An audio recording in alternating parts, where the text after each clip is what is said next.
یہ جو ٹرمپ نے ایران پر حملہ کیا یہ دراصل اس کی فولش پالیسی تھی. اس کو اس وقت بھی امریکن ایکسپرٹس نے وارن کیا اور نتیجہ یہ نکل رہا ہے کہ ایران نیوکلر بننے جا رہا ہے. اور نارتھ کوریا میں سیم ایسا ہوا. نارتھ کوریا NPT کا ممبر تھا, اس کو دھمکایا گیا, وہ NPT سے نکل گیا اور اس نے نیوکلر دھماکے کر دیے. تو سیم یہاں پر ہو رہا ہے. بڑی انٹرسٹنگ سٹیٹمنٹ جو ہے وہ رشیا نے جاری کی ہے. ذرا دیکھیے, US sanctions will not stop shift to the multipolar world. Overall تو یہ لڑائی جو ہے وہ ورلڈ آرڈر کی ہے. تو رشیا یہ کہہ رہا ہے کہ امریکہ کے تمام اقدامات کے باوجود ورلڈ آرڈر کا جو شفٹ ہے وہ رک نہیں سکے گا. رشیا نے انٹینسیفائی کر دیا ہے برکس اور گلوبل ساؤتھ پارٹنرز کے ساتھ جو کوپریشن ہے اس کو انٹینسیفائی کر دیا ہے. کس چیز کے لیے؟ امریکہ کو کاؤنٹر کرنے کے لیے. portraying itself as a leader in building, مطلب ایک لیڈر کے طور پر وہ پیش کر رہا ہے as alternative multipolar world order resistance to western economic coercions. Russia جو ہے وہ گلوبل ساؤتھ اور برکس کنٹریز کے ساتھ اس نے تعلق جو ہے وہ کوپریشن انٹینسیفائی کر دیا ہے اور وہ اپنے آپ کو ایک لیڈر کے طور پر پیش کر رہا ہے ایک الٹرنیٹو ورلڈ بنانے کے لیے جس میں جو ویسٹ کا اوورال تسلط ہے وہ نہیں ہوگا. تو گلوبل ساؤتھ بھی وکٹم ہے, لیٹن امریکہ بھی وکٹم ہے, مڈل ایسٹ بھی وکٹم ہے, اوورال گلوبل ساؤتھ جو ہے یہ سارا وکٹم ہے ویسٹرن پالیسیز کا, چاہے ان کی ملٹری پالیسیز ہوں یا اکنامک پالیسیز ہوں, دونوں کے یہ وکٹم ہیں اور یہ آگے بڑھ رہے ہیں. روبیو اور جو فرانس کے فارن منسٹر ہیں ان کی کال ہوئی ہے ایران کے نیوکلیر پروگرام کے حوالے سے. اچھا, یہاں پر ناظرین ایک بڑی امپورٹنٹ کال ہوئی ہے جو E3 ممالک ہیں انہوں نے ٹرمپ کو کال کی ہے. فرانس, برطانیہ اور جرمنی. میکرون نے, جرمن چانسلر نے اور برطانیہ کے پرائم منسٹر نے انہوں نے جوائنٹ کال کی ہے ٹرمپ کو جس میں غزہ ڈسکس ہوا ہے. اور وہ ظاہر ہے کہ ڈسکس اس لیے ہوا ہے کہ اسرائیل غزہ کو آکوپائی کرنے کا اعلان کرنے جا رہا ہے اور پھر جو سٹارویشن کی صورتحال ہے وہ بہت ہاریفک ہے. اور جب اسرائیل غزہ کو آکوپائی کرنے کا اعلان کرنے جا رہا ہے تو یہاں پر جو سٹیٹس کو ہے وہ گرنے جا رہا ہے. یعنی دیکھیں, نارتھ کوریا اور ساؤتھ کوریا یہ جنگ ختم تو نہیں ہوئی ہے بلکہ یہ جنگ فریز ہے, ایک سٹیٹس کو قائم ہے. تو اسی طرح جو فلسطین کا تنازع ہے یہ حل تو نہیں ہوا ہے لیکن ایک سٹیٹس کو کہ ایک بڑی جنگ وہاں پر نہیں ہو رہی تھی. غزہ ہے, ویسٹ بینک ہے, حالانکہ جو ایک سائلنٹ جینوسائیڈ ہے وہ تو ہمیشہ سے جاری تھی. ساؤتھ کوریا اور نارتھ کوریا کے کیس میں تو ایسا نہیں ہے لیکن یہاں پر تو صرف بات سمجھانے کے لیے, یعنی کہ ایک سٹیٹس کو قائم تھا کہ بھئی یہ ویسٹ بینک ہے, یہ غزہ ہے. اب دونوں کو تو اسرائیل ہتھیانے جا رہا ہے, اس کی پلاننگ کر رہا ہے, تو سٹیٹس کو تو نہ بچا. تو اب اس کے ریزلٹس آنے ہیں تو اس کے اوپر یہ بات چیت جو ہے وہ کی جا رہی ہے. اور نیو یارک ٹائمز ذرا دیکھیے, German chancellor joined Macron and Starmer in a phone call with Trump. اور رپورٹ کے مطابق, جرمن میڈیا کی رپورٹ کے مطابق, جرمن چانسلر نے پچھلے 4-5 دنوں میں کئی فون کالز ہے وہ نتنیاہو کو کی ہیں. جرمن چانسلر نے کئی فون کالز ہے وہ نتنیاہو کو کی ہیں. اور ورلڈ ہیلتھ آرگنائزیشن کے سربراہ یہ کہہ رہے ہیں کہ جو کچھ غزہ میں ہو رہا ہے اور جو ہاریفک سچویشن وہاں پر ہے انہوں نے اپنی پوری لائف میں ایسا کہیں کسی دنیا کے کونے میں نہیں دیکھا ہے. I have never seen anything like what is happening in Gaza in my professional life. اور یہ رپورٹ ذرا دیکھیے, after harrowing footage of starving hostages in Gaza, Netanyahu wallows in self-pity. Horrific footage اور سٹارویشن کی جو تصویر اور ویڈیوز وہاں سامنے آ رہی ہیں اور جو اسرائیلی کیپٹیوز ہیں ان کی بھی ویڈیوز جاری ہوئی ہیں جس سے اسرائیل میں اور زیادہ ہے کہ بھئی وہاں پر امداد جب بھیجی جائے. خیر, تو آئیڈیا ناظرین یہاں پر کیا ہے, یعنی اسرائیل کا منصوبہ یہاں پر کیا ہے؟ وہ یہ ہے کہ دیکھیں, ہم یہ بات کر رہے ہیں کہ ساری دنیا مظاہرے کر رہی ہے, ساری دنیا دیکھ رہی ہے کہ جینوسائیڈ ہو رہی ہے, تو بھئی اسرائیل کو بھی بتا نا ساری دنیا دیکھ رہی ہے, وہ کیا سوچ کر یہ کرتے چلے جا رہے ہیں. ان کا آئیڈیا یہ ہے کہ فلسطینیوں کو ایک دفعہ جب ڈسپلیس کر دیا جائے گا تو اس کے بعد یہ ہے کہ وقت گزرنے کے ساتھ لوگ جو ہے وہ اس کو فرگیٹ کرنا شروع ہو جائیں گے اور پھر وہ ری رائٹ کریں گے ہسٹری کو, جیسے کہ وہ ماضی میں کئی سینچریز میں کرتے آئے ہیں.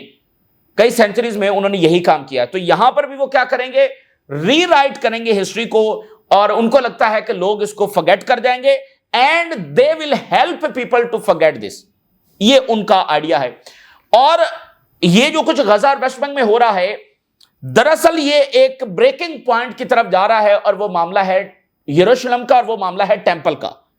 یہ جو آپ کو اسرائیل ہر 10ویں دن بین گور اور یہ سارے مسجد اقصی میں داخل ہوتے ہوئے نظر آتے ہیں، یہ ایسا نہیں ہے کہ ایک دن ان کا دل کرتا ہے وہ وہاں پر داخل ہے، یہ ایک سسٹمیٹک یہ چیز ہو رہی ہے، بائی پلان ہو رہی ہے۔ وہ کیا ہے؟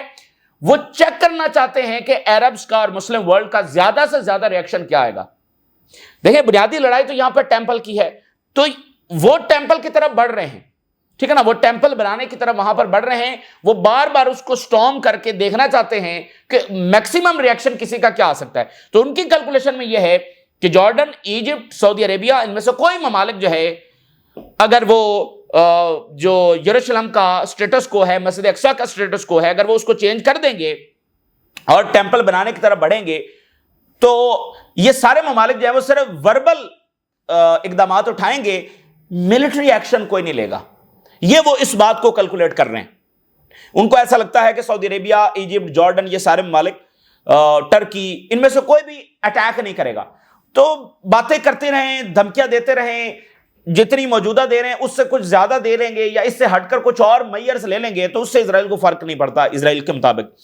تو ان کا آئیڈیا یہ ہے کہ ایک دفعہ ہم یہ سارا کچھ کر لیں، ٹیمپل بھی بنائیں، اور پھر وقت گزرنے کے ساتھ ساتھ جو ہے وہ دنیا بولنا شروع ہو جائے گی، پھر اگلی جنریشن آ جائے گی تو ہم ہسٹری کو جو ہے وہ ری رائٹ کرتے رہیں گے۔ جیسے اب دیکھیں نا، انہوں نے یہاں پر لکھا ہوا ہے کہ یہاں پر تو فلسطینی کوئی قوم ایگزسٹ کرتی نہیں ہے، there was people which have no land and there was a land with no people۔ یہ ان کی ہسٹری ہے کہ ہم یہاں پر آئے، یہ تو خالی بنجر زمین تھی تو ہم یہاں پر جو ہے وہ اس لیے آباد ہو گئے۔ تو ایسی قوم جس کے پاس لینڈ نہیں تھی اور ایک ایسی لینڈ تھی جہاں پر پیپل نہیں تھے، تو اس لیے وہ یہاں پر آ کر آباد ہو گئے۔ تو یہ انہوں نے ہسٹری ظاہر کہ ان کے اسکولوں میں جو ہے وہ پڑھائی جاتی ہے۔ تو یہاں پر یہ سارا کچھ ہو رہا ہے، اس آئیڈیا کے تحت ہو رہا ہے۔ اب اس میں وہ کامیاب ہوں گے نہیں ہوں گے، تو میں کچھ ہیرڈز کی ہیڈ لائنز آپ کے سامنے رکھتا ہوں۔ تو یہ ان کا پلان ہے، لیکن ہیرڈز کیا لکھ رہا ہے؟ Netanyahu strategy in Gaza field, pushing Israel toward economic catastrophe. انہوں نے آگے تفصیل میں لکھا ہے کہ نیتن یاہو نے پرائیویٹلی یہ کہا کیبنٹ کی ایک میٹنگ میں کہ I want the world to be bored by Gaza, کہ دنیا جو ہے میں چاہتا ہوں کہ بور ہو جائے غزہ کے بارے میں۔ روز خبریں سنتی ہے کہ غزہ میں یہ ہو رہا ہے، اچھا غزہ میں ایڈ نہیں جا رہی ہے، اچھا غزہ میں روز 100 لوگ مر رہے ہیں، تو بس وہ اس کو ایک نارمل سی چیز سمجھ لیں اور بور ہو جائیں غزہ سے کہ یار روزانہ ایک ہی جیسی خبریں آ رہی ہیں۔ تو یہ اس کا بنیادی پلان تھا۔ اب دیکھیں نا کہ جب پہلے ہاسپٹل کے اوپر حملہ ہوا تو دنیا کا کیا ریئیکشن آیا، تو with the passage of time وہاں پر کرائمز کم نہیں ہوئے بلکہ بڑے ہیں۔ جو آج صورتحال ہے، ہمیں ایسا لگتا ہے کہ آج سے 1 سال پہلے تو صورتحال اس سے کئی گنا بہتر تھی، حالانکہ اس وقت بھی دیکھیں تو بم گر رہے تھے، لوگ مر رہے تھے، لیکن آج چونکہ سٹارویشن ہو رہی ہے تو ہمیں ایسا لگتا ہے کہ شاید اس سے تو پچھلی صورتحال اچھی تھی۔ تو یہ ان کا ایک سسٹمیٹک طریقہ ہے۔ تو اس نے کہا کہ آئی وانٹ کہ ورلڈ جب وہ بور ہو جائے غزہ سے۔ It's unclear how he intended to make that happen. Harris لکھ رہا ہے کہ یہ پتہ نہیں اس نے کیا سوچ کر یہ پلان کیا تھا کہ ایسا دنیا کرے گی۔ اور ہیرڈ سے لکھ رہا ہے کہ جو ریزلٹ آیا ہے وہ اس کے الٹا آیا ہے، اور وہ کیا ہے؟ In recent weeks the opposite has occurred. Gaza has become one of the world number one issue. ٹھیک ہے نا، پوری دنیا میں غزہ کے والے مظاہرے ہو رہے ہیں جو سڈنی میں، یعنی جو نیتن یاہو کی پالیسی تھی وہ فیلڈ ہوئی ہے۔ اچھا ایک اور ہیڈ لائن دیکھیے، defining Israeli army opposition, Nitin Yahoo pushes to escalate an unwinnable war in Gaza۔ یہ ہیرڈز لکھ رہا ہے، یعنی میں نے پیچھے آپ کے سامنے سارا سینیریو رکھا ہے کہ ان کی پلاننگز کیا ہیں۔ وہ بالکل تیاری کر چکے ہیں غزہ کی آکوپیشن کا، وہ بالکل تیاری کر چکے ہیں ویسٹ بینک کی آکوپیشن کا، اور وہ بالکل تیاری کر چکے ہیں ٹیمپل کے حوالے سے۔ یہ میں آپ کو بتا دوں، یہ اوورآل جو مطلب غزہ ویسٹ بینک کے بعد آخری پوائنٹ کیا ہوگا، وہ ٹیمپل ہے۔ تو یہ ساری تیاری اس کی ہے اور وہ اس کو طے کر چکے ہیں، وہ اس کو فیصلہ کر چکے ہیں۔ تو لیکن اس میں کیا وہ کامیاب ہوں گے، تو یہ بھی چیزیں ہم آپ کے سامنے رکھ رہے ہیں۔ اور اس لیے میں نے آپ کو کہا کہ ریزلٹس کسی بھی کے کنٹرول میں نہیں ہیں، یہ اسرائیل کے کنٹرول میں بھی نہیں ہے، اور ادھر بھی ظاہر ہے کہ ریزلٹس تو کنٹرول میں نہیں ہیں۔ تو یہ ایک لڑائی ہے جس میں الٹیمیٹلی پتہ چلے گا، لیکن ایک بات شور ہے کہ اگر اسرائیل اس راستے کے اوپر چلتا رہا تو پھر جنگیں ضرور ہوں گی، ریزلٹ جو بھی نکلے، لیکن ہم جنگوں کی طرف بنیادی طور پر بڑھ رہے ہیں۔ اور اسرائیل مسلسل جنگوں میں سروائیو نہیں کر سکے گا، یہ بات بھی طے ہے۔ اچھا جی، despite opposition from army and exhaustion among the combat units and growing reservation among the Israeli public, Netanyahu announce کر رہا ہے کہ وہ اس کو ایسکیلیٹ کرنے جا رہا ہے، جس کو ان ونیبل وار کہا گیا ہے اسرائیل کے ایکسپرٹس کی جانب سے۔ اور جیک سلون نے جو پرسوں لکھا ہے اس نے بھی اس کو کہا کہ یہ جنگ، اس میں کوئی کامیابی اسرائیل کو نہیں ملے گی۔ جیک سلون یہ لکھ رہا ہے۔ نتنیاہو کا بیٹا یہ کہہ رہا ہے کہ نتنیاہو کے خلاف کو کرنے کی کوشش ہو رہی ہے، یہ میامی میں رہتا ہے امریکہ میں۔ یار Netanyahu accuse IDF chief of leading an attempted coup, یہ آرمی چیف کے بارے میں، جو موجودہ آرمی چیف ہے اس کے بارے میں نتنیاہو کا بیٹا یہ کہہ رہا ہے کہ یہ تو نتنیاہو کا جو تختہ ہے وہ لوٹنے کی تیاری کر رہا ہے، کو کرنے کی کوشش کر رہا ہے۔ اب یہ حقیقت ہے یا نہیں کچھ کہہ نہیں سکتے، لیکن نتنیاہو کا بیٹا یہ کہہ رہا ہے۔ اور تل اویو کے اندر ایک الگ سطح کا پروٹیسٹ شروع ہو گیا ہے، الگ پیٹرن کے ساتھ، اور وہ یہ ہے کہ وہاں پر شاپس بند ہونا شروع ہو گئی ہیں، سٹرائکس کرنا لوگوں نے شروع کر دی ہے۔ Jaffa shops strike demanding Israel and Gaza war as activists seek wider disruption. اب وہ شاپس کے اوپر جو ہے وہ سٹرائک ہونا شروع ہو گئی ہے۔ اچھا، اسی درمیان دیکھیے حزب اللہ کے خلاف جو پروجیکٹ ہے اس کے اوپر خود اسرائیلی میڈیا کیا لکھ رہا ہے۔ حزب اللہ سے ہتھیار لینے کی کوشش کی جا رہی ہے، کیونکہ یہ غزہ پر آکوپائی کریں گے تو حزب اللہ اٹیک کرے گی، تو وہ کہہ رہے ہیں کہ حزب اللہ کے پاس ہتھیار ہی نہ ہو، کیونکہ یعنی دیکھیں نا کہ جب غزہ پر آکوپائی کرنے جا رہے ہیں تو کہیں سے ملٹری ایکشن تو آ سکتا ہے، یعنی حزب اللہ کر سکتی ہے، یمن کوئی آگے پیچھے، تو وہ ان کو لگتا ہے کہ مصر اور جارڈن اور سعودی عربیہ اور یہ مالک تو نہیں کریں گے، تو یہ ریزسٹنس کرے گی، تو ریزسٹنس کو پہلے ختم کرو۔ لیکن اسرائیلی میڈیا کیا لکھ رہا ہے؟ Hezbollah remains chastened but has no plans of surrendering to Israel. کوئی سوال ہی پیدا نہیں ہوتا کہ حزب اللہ جب وہ سرنڈر کرے گی، ٹھیک ہے نا، ہتھیار اس صورتحال میں کس صورت جب وہ نہیں ڈال سکتی۔ البتہ اس تمام چیزوں کے ساتھ ایک ٹریجک ریالٹی بھی ہے، اور وہ ٹریجک ریالٹی ہے کہ جتنی ڈسٹرکشن غزہ میں ہو چکی ہے، جتنے ان ڈیٹونیٹڈ بامز وہاں پر پڑے ہوئے ہیں، آپ کو پتا ہے ورلڈ وار میں جو بامز گرے تھے وہ مختلف شہروں میں آج بھی پروسیجر جاری ہے ان کو نکالنے کا، ٹھیک ہے نا، ان ڈیٹونیٹڈ بامز ابھی بھی نکالے جاتے ہیں، اور اگر کسی شہر سے نکلا ہے تو وہ اس پورے شہر کو یا اس پورے ایریا کو خالی کروایا جاتا ہے اس کو نکالنے کے لیے، تو وہ پروسیس آج بھی جاری ہے۔ اور اسرائیل کی بہت بڑی پرسنٹیج ایسی ہے بامز کی جو ڈیٹونیٹ نہیں ہوئے اور غزہ میں پڑے ہوئے ہیں۔ تو وہاں پر ایک سوال یہ ہے کہ اتنی ڈسٹرکشن کے بعد کیا غزہ لیویبل بھی ہے اگر سیز فائر ہو بھی جائے؟ تو اس کو لکھا ہے even if Gazans overcome hunger a livable future seems out of reach۔ اگر آج ہنگر ختم بھی ہو جائے، ایڈ بھی چلی جائے، سیز فائر بھی ہو جائے، لیکن ایک لیویبل فیوچر غزہ میں لگ نہیں رہا کیسا ہوگا۔ تو یہ ایک ٹریجک ریالٹی ہے۔ دیکھیں جو ریکنسٹرکشن پلان ہے اس میں یہ تھا کہ فلسطینیوں کو ایک ایریا میں جمع کیا جائے گا، ٹھیک ہے، دوسرے ایریا میں کنسٹرکشن ہوگی، پھر یہاں سے ان کو اس ایریا میں بھیج دیا جائے گا، تو وہ کنسٹرکشن کا یہ پلان تھا۔ تو اس پلان کے مطابق تو یہ لیویبل ہے، لیکن یہ ایسٹیمیٹ بھی اپنی جگہ پر موجود ہے، اور جیسے ڈسٹرکشن بڑھتی چلی جا رہی ہے اور وہاں پر کمپنیز باقاعدہ موجود ہیں جن کو ٹھیکے دیے ہوئے ہیں اور وہ ایک ایک بلڈنگ گرانے کے پیسے لے رہے ہیں اور انڈیٹونیٹڈ بامز پڑے ہوئے ہیں، تو یہ ایک کنسرن ضرور ہے، لیکن ریکنسٹرکشن پلان کے مطابق یہ لیویبل ہے۔ تو بہرحال یہ دیکھ رہا ہوگا، دیکھیں نا، اب اسرائیل میں بھی تو وہاں پر سیٹلمنٹس ہی بنانی ہے نا، تو اگر یہ ان لیویبل ہے تو اسرائیلی کیسے لیویبل رہیں گے؟ تو لیکن یہ دونوں پرسپیکٹیو ہیں جو میں نے آپ کے سامنے رکھے ہیں۔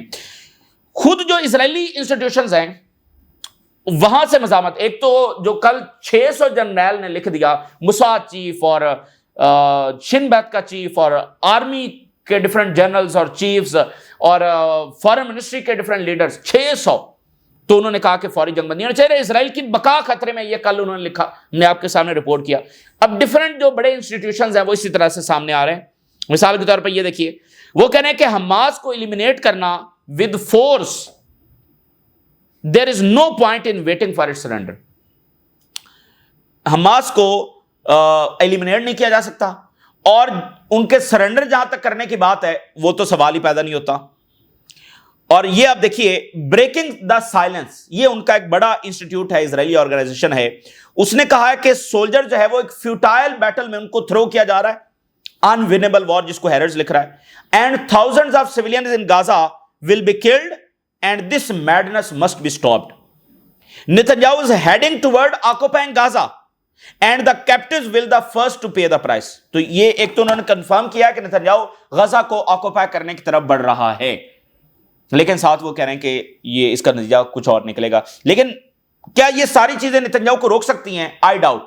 یہ ساری چیزیں نتنیاہو کو نہیں روک سکتی، اور نتنیاہو جب وہ غزہ کی آکوپیشن کی طرف بڑھے گا، دو چیزیں روک سکتی ہیں، that is sanctions and military action.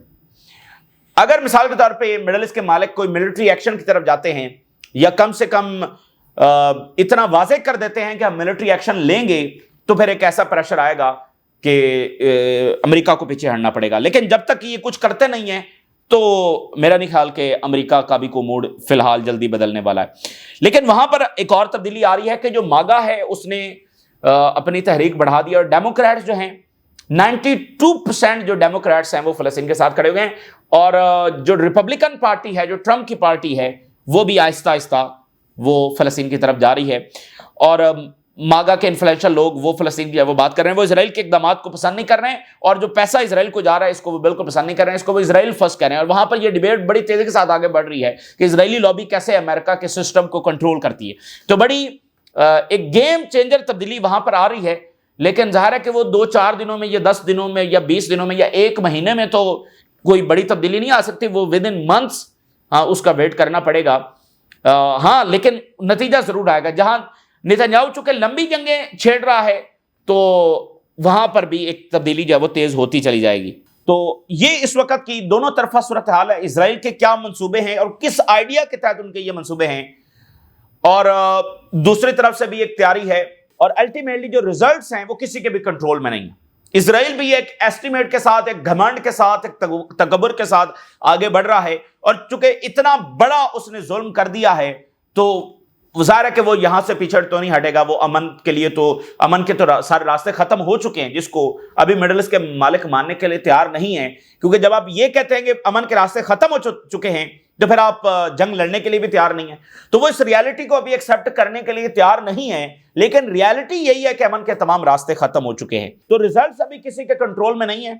اسرائیل بھی گھمنڈ میں اور اس میں کہ چونکہ اتنا کچھ وہ کر چکے ہیں تو آگے بڑھتے چلے جا رہے ہیں، اور دوسری طرف سے بھی ایک فیصلہ کن فیز ہے. تو یہ تازہ ترین صورتحال جو آپ کے ساتھ شیئر کیا، آپ نے راز رگا کریں. اجازت دیجیے، اللہ حافظ.